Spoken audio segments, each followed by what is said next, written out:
sont venus nombreux honorer leur rendez-vous au Kodiam à Cotonou. Eux, ce sont les enfants encadrés par le père Roland Tétchou dans le cadre de l'activité Philosopher avec les enfants inscrite dans l'objectif éducatif de l'UNESCO.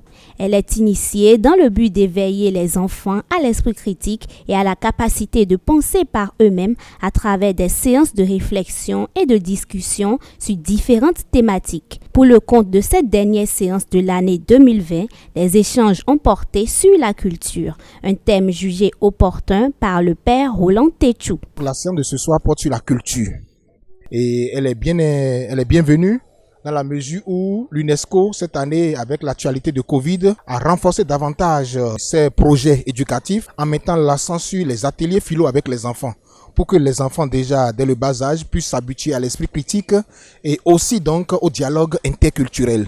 Et le thème de culture ce soir donc répond trait pour trait à cet objectif qui nous a permis d'éveiller les enfants à leur propre culture, de discuter avec eux sur ce qu'on appelle culture et surtout sur la différence culturelle comme source de richesse. En dépit du niveau élevé du thème abordé, les enfants se sont montrés intéressés, participatifs, surtout avec le goûter illustratif à eux offert et spécialement préparé pour l'occasion. Quelqu'un peut me dire quelle est sa culture?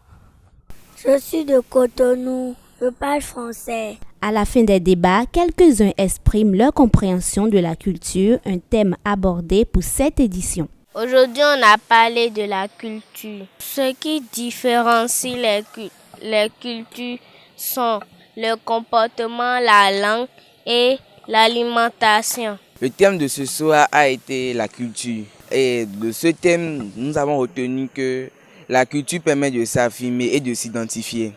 Et que qui n'a pas d'homme sans culture. Le rendez-vous est donc pris pour la prochaine séance qui va porter sur la violence, un thème choisi à l'unanimité par les enfants.